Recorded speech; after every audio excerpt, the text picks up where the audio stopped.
This is a city, it's actually legally a city, that thanks to the hard work of the SpaceX team, we built out of nothing, and is now a gigantic rocket manufacturing system. So, and for people out there who are curious to see it, we're actually on a public highway, so you can come and visit and drive down the road and see the epic hardware. So, I think this is the first time that a rocket development program has actually been on a public highway. So you can come and see the epic stuff. We're honored today to have the Secretary of War, Pete Hegseth, and much of the senior leadership of the Pentagon here. It's an honor to have them visit. We just did a tour of the factory, and I think it really helps illustrate how manufacturing and manufacturing at scale is critical to the strength of America. So, and I'll tell you a little bit just about the purpose of SpaceX. It's like we want to make Star Trek real. Okay? We want to make Starfleet Academy real, so that it's not always science fiction, but one day the science fiction turns to science fact. And we have spaceships going through space, big spaceships, with people going to other planets, going to the moon, and ultimately going beyond our star system to other star systems, where we may meet aliens or discover long-dead alien civilizations. I don't know, but we want to go, and we want to see what's happening, and we want to have epic, futuristic spaceships with lots of people in them, traveling to places we've never been to before. Yeah, that's that's the goal.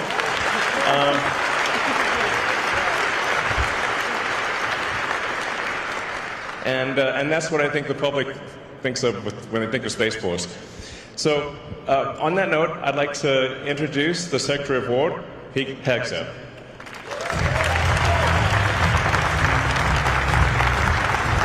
Thank you. Elon, appreciate it. Thank you very much. How about this? Star Trek real. Star Trek real. Yes. Appreciate it. I love it. Well, what a tour. What an opportunity to be here at Starbase, Texas, with Elon and the SpaceX team. There's nothing like this in America. There's nothing like this in the world. And what you have built and what you will build here is a testament to the strength of American ingenuity and American invention. So I want to thank all of you, all the folks out here for having us today. Elon, thank you so much for hosting us, for what you built, for the vision you have for this company, the vision you have for our country, the vision you have for American innovation. I could not think of a more fitting venue to continue our Arsenal of Freedom tour and to outline today the future of technological innovation at the War Department. Those of you here at SpaceX will appreciate this, knowing that as World War II was ending, the Secretary of War and Secretary of the Navy wrote to the National Academy of Sciences and declared that scientific research was essential to our national security. To ensure continued preparedness, they wrote, the research scientists of the United States must be called upon to continue in peacetime some substantial portion, that of which they have made so effectively during the stress of the present war. The competitive time element in developing those weapons and tactics may be decisive in future conflicts. You see, those secretaries of war and Navy many decades ago recognized the importance that innovation and readiness holds for our national security. They knew what was at stake, the very freedoms of the country we hold dear. All across the United States today, extraordinary innovation is unlocking new possibilities for freedom, prosperity, and security. Now, the question before us is not whether or not the most powerful technologies of the century will reinforce free societies. Is it going to reinforce our free societies, or will that technology be shaped and twisted by malign regimes that seek to use those technologies for control and coercion. You see, over the past several months, I've talked at length about the challenges we face in transforming the War Department to address current and future missions, all in service of meeting the needs of the 21st century warfighter. I'd like to think we've already made dramatic progress in the Pentagon's culture by reviving the warrior ethos, and we're moving out quickly in transforming our acquisition ecosystem as well. But today is about how we supercharge innovation at the War Department for the era ahead. Innovation is happening at a pace we can't even foresee, and we need the entire enterprise, our enterprise, to embrace the urgency required for this moment. Since the end of the Cold War, the defense industrial base in our country has consolidated.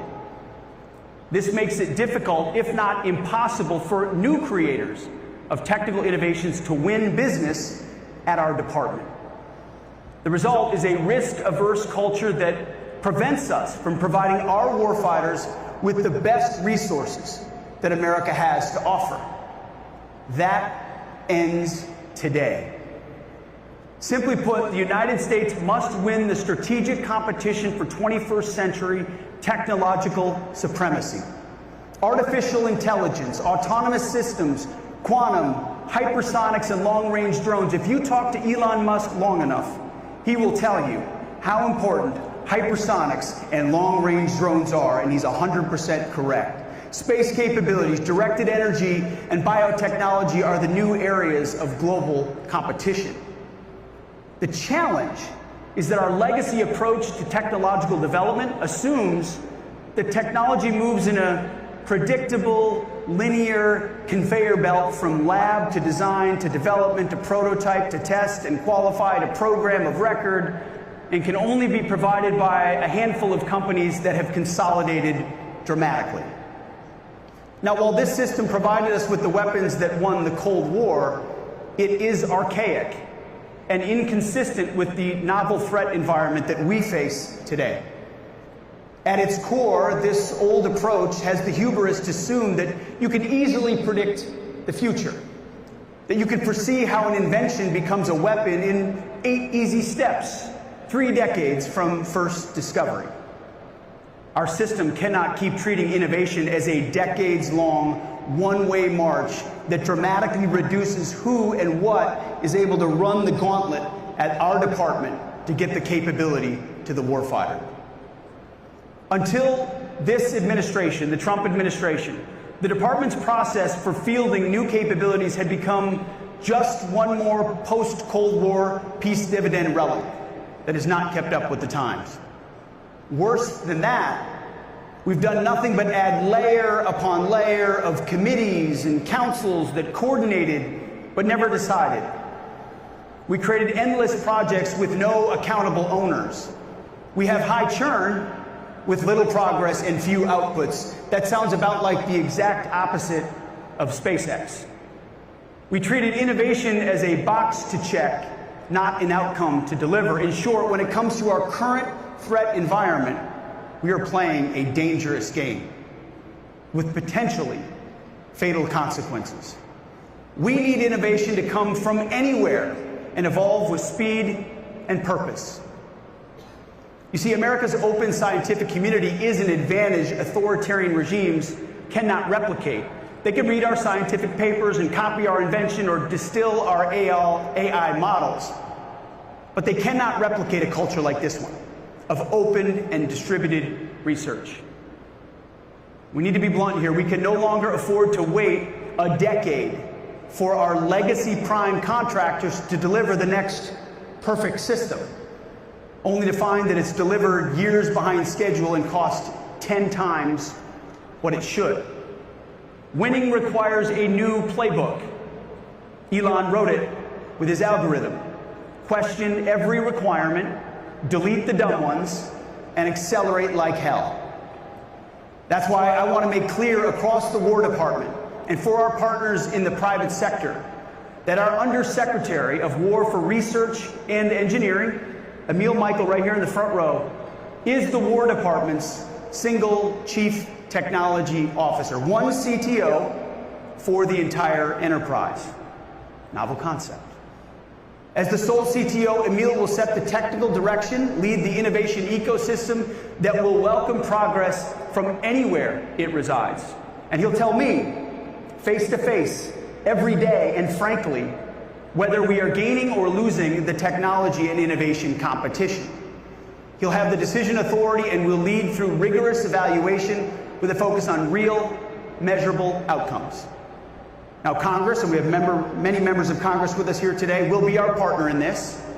By affirming the Undersecretary's role as the department's CTO, we're carrying out the core mission for R&E that Congress assigned in statute. The last defense bill expanded the CTO's authorities, including the power to direct military departments and other components to align around clear, innovative outcomes. We will use them to deliver those outcomes with speed and urgency. An empowered CTO will inject a disruptive mindset directly into our systems, directing the power of America's world-leading scientists and entrepreneurs, our cutting-edge labs, the tech ecosystem, and our capital markets to build what the warfighter needs, but to do so better, faster, and cheaper. And Emil is the right man to do it. You see, this isn't about military structure. This is about building an innovation pipeline that cuts through the overgrown bureaucratic underbrush and clears away the debris, Elon style, preferably with a chainsaw, and to do so at speed and urgency that meets the moment. As I've said repeatedly to every audience, the President of the United States and I have the backs of our warfighters, who have to make split-second life and death decisions on the battlefield. And I want this audience to know that we also have the backs of innovators who share that very same urgency. American taxpayers, especially those parents whose sons and daughters have answered the call to serve, I swore in 10 more today, demand, and I demand, and we demand, that we arm our warfighters with overwhelming and lethal technology right now, not a decade from now. In modern warfare, the fastest innovator and iterator will be the winner. And no one can out-innovate an American entrepreneur who has been liberated from the constraints of stifling bureaucracy. That old era ends today. We are done running a peacetime science fair while our potential adversaries are running a wartime arms race. Right now, from garage startups to factory floors to boardrooms across our nation, the question of how to harness innovation coming out of America's AI ecosystem is front and center, and rightfully so, because it has the potential to disrupt and transform every area of human endeavor. The same is true in the Department of War. President Trump's AI executive order spells out our approach succinctly. It is the policy of the United States to sustain and enhance America's global AI dominance in defense of human flourishing, economic competitiveness, and national security. That, ladies and gentlemen, is the War Department's mission. We must ensure that America's military AI dominance, so that no adversary can exploit that same technology to hold our national security interests or our citizens at risk. America first in every domain. Last month, I took the first step toward changing how the department does business with frontier AI technologies when we announced the rollout of Gen AI with our partners from Google. And I want to thank the Google team for leading forward and making the investment to get their Gemini app to about 3 million users in the War Department. But today, we're excited to announce the next frontier AI model company to join GenAI.mil, and that is Grok from xAI, which will go live later this month. So I want to thank you, Elon, and your incredible team for leaning forward with us on this as well. Very soon, we will have the world's leading AI models on every unclassified and classified network throughout our department. Long overdue. To further that, today at my direction, We're executing an AI acceleration strategy that will extend our lead in military AI established during President Trump's first term. This strategy will unleash experimentation, eliminate bureaucratic barriers, focus on investments, and demonstrate the execution approach needed to ensure we lead in military AI and that it grows more dominant into the future. In short, we will win this race by becoming an AI-first warfighting force across all domains, from the back offices of the Pentagon to the tactical edge on the front lines. The catalyst for this acceleration will be 7 pace-setting projects focused on mission threads across warfighting, intelligence, and enterprise missions, each with a single, accountable leader, aggressive timelines, and measurable outcomes that answer a familiar question, Elon. What have you accomplished this week? This is the execution standard for AI-first transformation. Each of the 7 pace-setting projects will use the following model.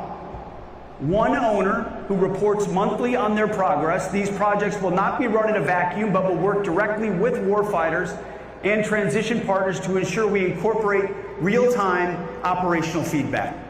We expect rapid iterations with failure accelerating the learning curve.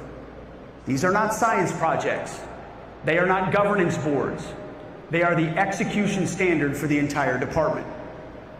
We will not win the future by sprinkling AI onto old tactics like digital pixie dust. We will win by discovering entirely new ways of fighting. That's why we will run continuous experimentation campaigns, quarterly force-on-force combat labs with AI-coordinated swarms, agent-based cyber defense, and distributed command and control, pushing the envelope, learning from failure at every stop, which is exactly what this place does. You see, our department doesn't accept failure in the past, and so we never fail, which means we never learn. We're flipping that dynamic.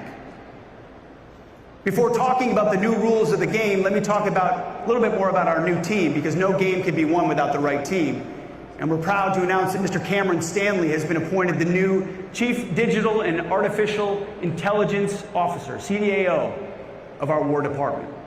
Cam will be leading a new team, many of whom have foregone, thank you, or left lucrative careers at pioneer companies such as AWS, Databricks, Palantir, and Meta to join the fight. This team will not only provide a catalyst for change in this department, but will also act, we believe, as a magnet for other talented members of the tech community who want to join us in doing the mission-focused work to protect our great republic. So let's talk about the new rules. First, speed. Speed wins. Speed dominates.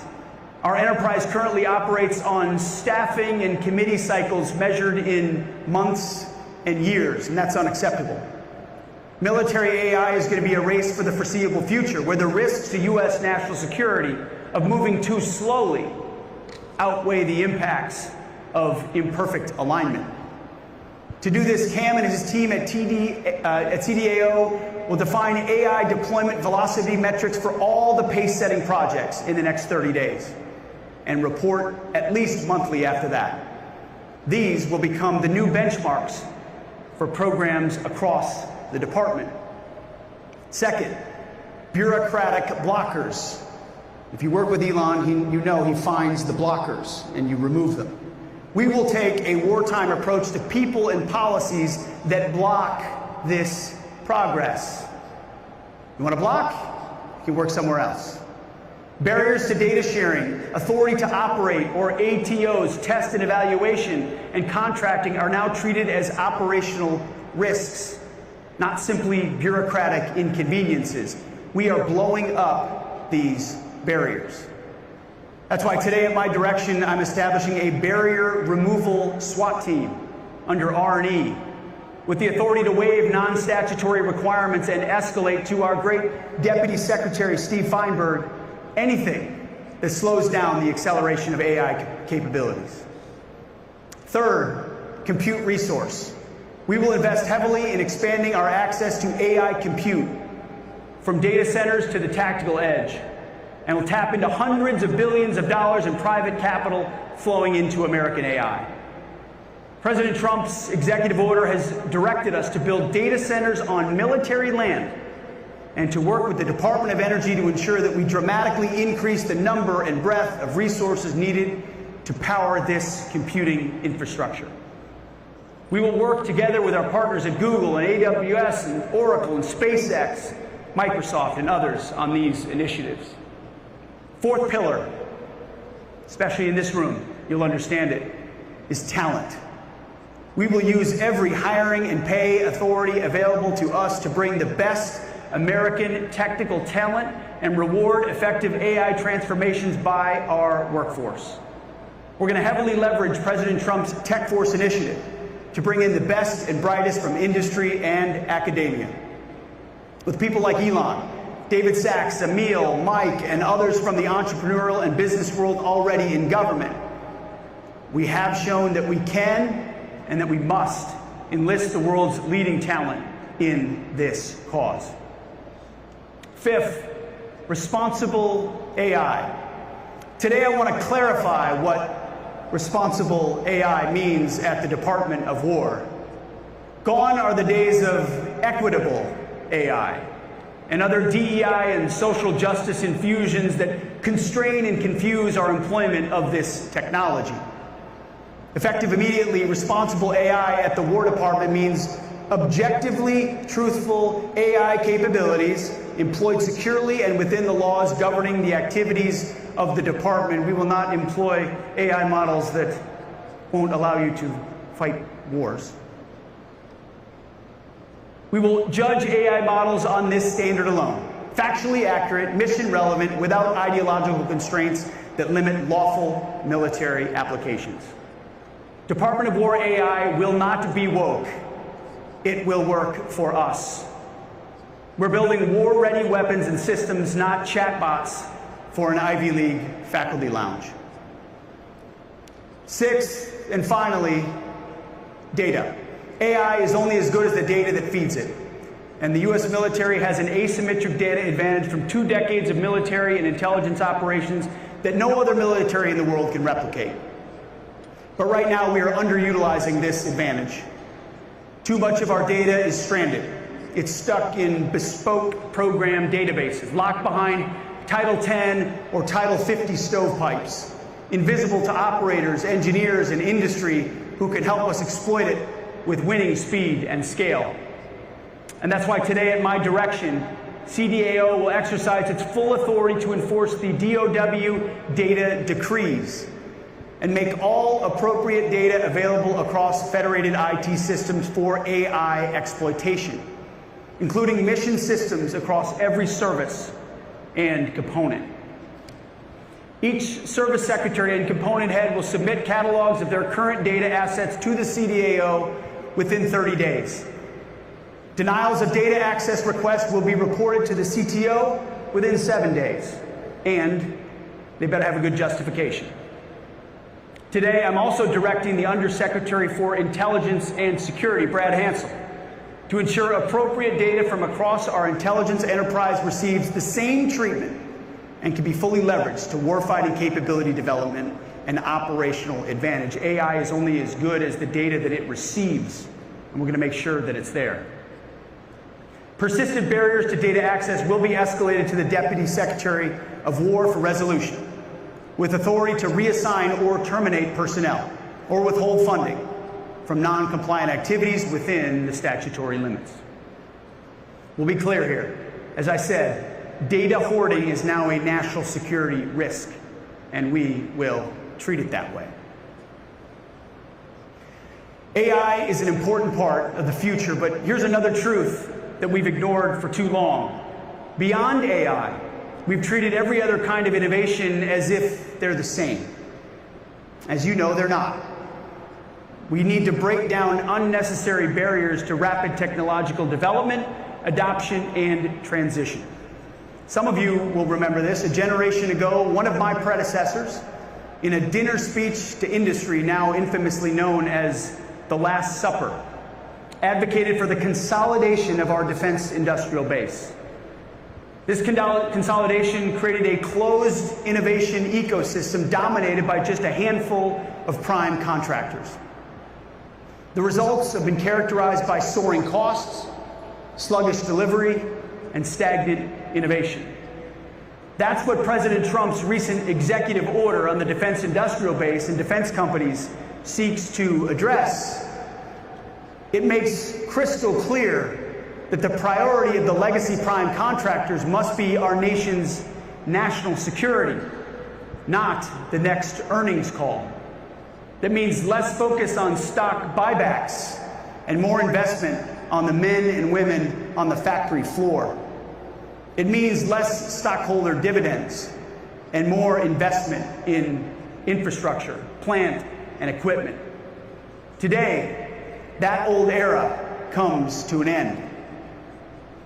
The Department of War is reopening to the disruptive energy and agile creativity of our nation's tech startups, funded by our world's leading capital markets.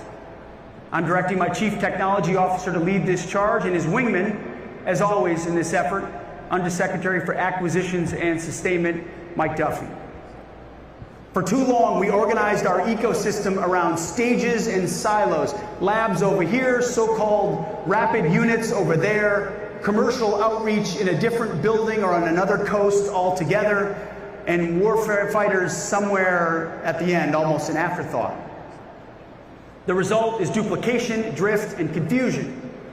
And like the acquisition process we are already fixing, the creation of organizations to work around the problems in the innovation ecosystem rather than taking the bold steps needed to transform it. We created an old ecosystem to get around the actual system. No more. Every dollar of innovation, whether it may be in a lab or a startup or a classified shop, must exist to deliver one of three things: game-changing technology, scalable products, or new ways of fighting.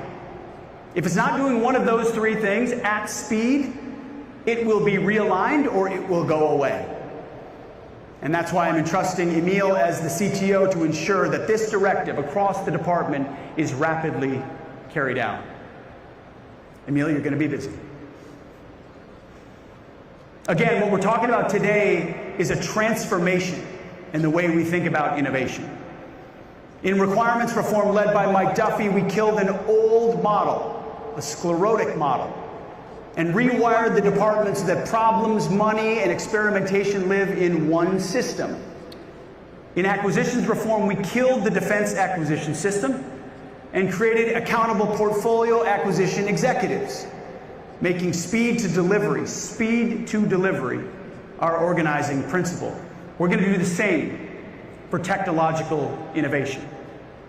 That's why today, at my direction, we are ending the alphabet soup of councils that meet and brief and write memos and schedule meetings, but never decide and rarely, if ever, accelerate outcomes. Effective immediately, the Defense Innovation Steering Group, the Defense Innovation Working Group, and the CTO Council are disestablished and abolished. In their place, the CTO will convene a CTO action group to assist him in making decisions, clearing bureaucratic blockers, holding leaders accountable, and most importantly, quickly delivering new technologies to our warfighters. Every organization in this ecosystem must earn its place by delivering warfighting advantages faster than our adversaries can adapt. No sacred cows, no exceptions. To back up the CTO, today at my direction, we are realigning two pillars of the War Department's innovation ecosystem. First, the Defense Innovation Unit, or DIU. Since its establishment 10 years ago, DIU has lived through shifting reporting structures and uneven administrative support, doing great things, but at times its portfolio overlapped with other parts of the department. Effective today, DIU is designated a Department of War field activity, providing exceptional tech scouting, rapid contracting, and other common services to the department, executed at commercial tempo. The CTO will provide support to DIU for administrative and resource matters and ensure that the unit's efforts fit into the department's innovation priorities. The director of DIU will also continue to report directly to me as a principal staff assistant and carry out its statutory duties. And I'm appointing Mr. Owen West, executor of my Drone Dominance Initiative, as the director of DIU starting in March, when the FY27 budget cycle firms up. As a Marine with lots of combat experience, Owen will bring a warfighter's mentality to DIU's core mission of transitioning technology to our troops. Owen also has the private capital experience needed to ensure DIU remains working hand in glove with the venture and investor communities and continues to on-ramp new entrants into the War Department. Owen led DOGE at DOW, the most effective DOGE effort across the administration, saving tens of billions of dollars for our department, and now he will lead DIU. Our world-leading defense tech startups have attracted billions of dollars in capital. They're reshaping warfare through the proliferation of high-tech, low-cost technologies. DIU's mission is to accelerate the adoption of this commercial technology to help convert entrepreneurial products into tangible combat power. Second, the Strategic Capabilities Office, or SCO, is also being designated a Department of War field activity aligned under the CTO. SCO will maintain focus on its core mission of identifying and prototyping disruptive applications of new systems, the unconventional uses of existing systems, and near-term technologies to create strategic effects. SCO will continue to maintain its statutory direct reporting relationship to the Deputy Secretary, but will be operationally realigned under the CTO to eliminate duplication and ensure the relentless daily focus on delivering near and medium-term capabilities to our warfighters. Relentless urgency and focus is our focus. Today's defense innovation ecosystem is too fragmented, resulted in insufficient technology transition to the warfighter. We address some of this in the transformation we are making in the acquisitions ecosystem, but it also needs to enter the innovation ecosystem. For too long, and I know a lot of you have experienced this, and others we met with in Los Angeles recently, the experience of founders and entrepreneurs has been running endless laps around the Pentagon, looking for the right office, the right program, and the right motivated sponsor. And too often, new entrants are ultimately stymied by the bureaucracy. We hear it time and time again. They don't know where to go, and then when they go to that place, it's not the right place to go. Then they go somewhere else that didn't want them in the first place, and the lap continues. For example, SpaceX and Palantir had to sue the Department of War just to get a shot at competing for department contracts. The bottom line is that new entrants need both a shot on goal, but also faster yeses and faster nos from the department, rather than being strung along with a never-ending stream of rudderless maybes. At the Secretary of War level, we will replace the existing maze into two clear channels. The Mission Engineering and Integration Activity, MIA, will tell industry what problems we're trying to solve, and DIU will help program offices adopt what industry has already built. This will help get to faster yeses or faster nos. Clear guidance, clear guide rails, clear demand signal, which is what industry and capital expects. Now, this isn't just an Office of the Secretary reform.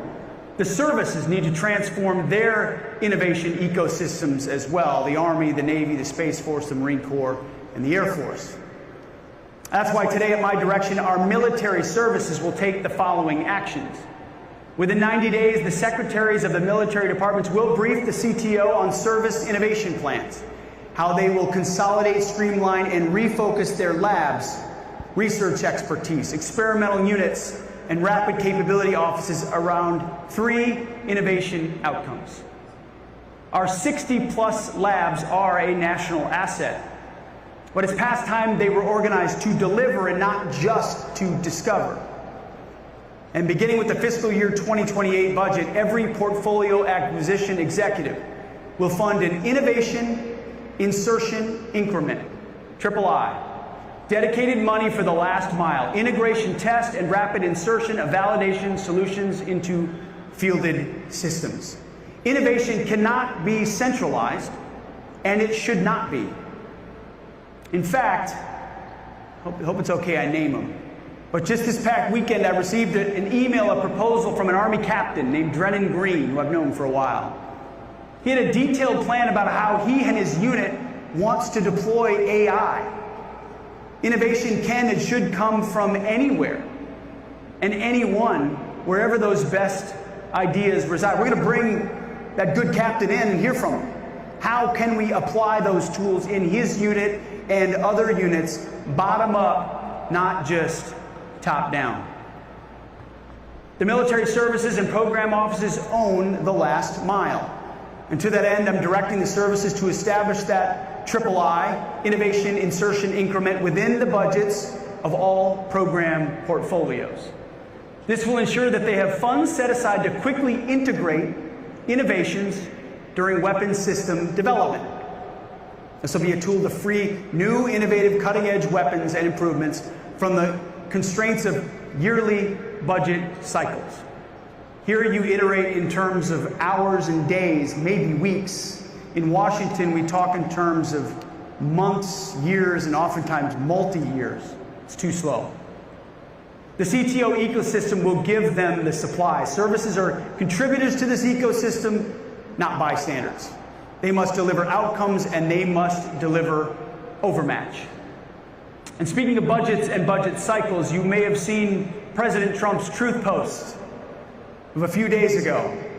He's proposing a $1.5 trillion budget for the War Department in fiscal year 27. This is by far the most ever in our history, a historic and generational investment in American security. We will not squander this once-in-a-lifetime opportunity to rebuild our military. Think of what this means as our efforts to transform the department come fully online. You add resources and you streamline process, speed to deliver those capabilities to the warfighter, an invitation to new entrants into the defense industry, which we need so badly, and an embrace of AI and other cutting-edge defense tech. All of this will make our forces more agile, more lethal, and more ready to deter and, if necessary, win a future fight. This is what President Trump demands, and this is what we will deliver. This feeds into a next area we need to fix. You see, reorganizing and a new attitude are not enough to truly unlock innovation for the warfighter. Our department needs to capitalize on a key advantage America has over her adversaries: the broadest and deepest capital markets and the best entrepreneurial talent in the world. You know this, capital is the lifeblood of American innovation. And therefore, to be successful, we need to embrace the role in our department of private capital, which we have not done for far too long. We need to be a better partner for private capital, so we can help accelerate capital formation in key areas and lower the risk for the department. Private capital is already helping to solve a major problem that President Trump has directed us to confront and solve across this administration: ending our reliance on competitors for access to rare earth and critical minerals. The Office of Strategic Capital, or OSC, under the leadership of David Lorch, is spearheading those efforts and delivering as we speak. In the past 5 months alone, the OSC team has deployed over $4.5 billion in capital commitments as part of closing 6 critical mineral deals, all of which will help free the United States from market manipulation. Crucially, OSC's strategy relies on crowding in private sector investors, from this VC community to our country's largest financial institutions. The 6 OSC deals to date include nearly $5 billion from our private capital partners. OSC has closed most of those deals in less than 30 days, which is Trump time for complex transactions. That may seem maybe slow for SpaceX, In Washington, that's as fast as it gets. I mean, that is warp speed in Washington. All of our investments serve one purpose: deliver faster for the warfighter. Now, some will want to cynically posit, is this just another innovation reorganization? Another set of strategies that brief well but don't actualize? No. This is the third leg of a single war plan. In fundamentally transforming our acquisition ecosystem, we killed JSIDs that focused only on process and turned the JROC into a body that ranks real-world joint operational problems, not paper requirements. We created the MIA to run experimentation campaigns to solve these problems. We killed the old defense acquisition system and created the warfighting acquisition system to focus on speed, risk, and accountability. With the AI strategy and innovation ecosystem transformation that we have just outlined, we are welding that third piece into place. The CTO, DIU, SCO, DARPA, CDAO, and OSC are no longer a loose federation. They are the Office of the Secretary of War's Innovation Operating System. DARPA delivers game-changing technology innovation and strategic surprise. DIU delivers scalable products. SCO delivers new ways of fighting. And CDAO and OSC provide the data, test, and capital to move at wartime speed. As of today, they are an ecosystem, an arsenal of ideas and action for the arsenal of freedom, wired directly into requirements, portfolios, and production. Game-changing technology, scalable products, new ways of fighting, all three moving at wartime speed. Problems drive experimentation, experimentation flows to prototypes, prototypes flow to our program executives flow these to production, production flows to the warfighter, and the cycle never stops, always iterating. One system, one purpose, speed to the fight. We are preparing to win the future because we know, and you know, for the free world, for the West, the stakes could not be higher. Before this administration, our adversaries may have thought they finally broke American power. They're wrong. They do not have our entrepreneurs. They do not have our capital markets. They do not have our combat-proven operational data from 2 decades of military and intelligence operations. They do not have our hard-won classified technologies. They do not have the ingenuity and tenacity of American warfighters who refuse to lose. They don't have a military that can go 37 hours to downtown Tehran or downtown Caracas without being seen in the process. You see, but none of that matters, however, if we suffocate those advantages under a stifling bureaucracy. That's why we're unifying the innovation ecosystem, making this an AI-first department, and holding every lab, every program accountable, all while pushing every officer to deliver warfighting advantages faster than others can adapt. We will not stop. We will not back down. We will forge the new arsenal of freedom with our partners in industry and the private sector. We believe the future will be shaped by those who lead in technology and innovation. We don't believe, we know. Those who fervently believe in freedom and the Western tradition, like we do, must be those leaders. If not us, if not America, if not the West, then who? And if not now, it will be too late to maintain that advantage. This is not reform for the sake of reform. It never has been. This is about whether our warriors fight with yesterday's tools or they fight overmatching our adversaries using tomorrow's technologies. We know the threat. We know the opportunity. We know what must be done. We share the urgency. Now we will do it, and we must do it at wartime speed. Thank you. God bless you. God bless this company that you've built, and may God bless our great republic. Thank you. Thank you very much. Appreciate it. Thank you. Thank you. Appreciate you guys. Thank you, sir.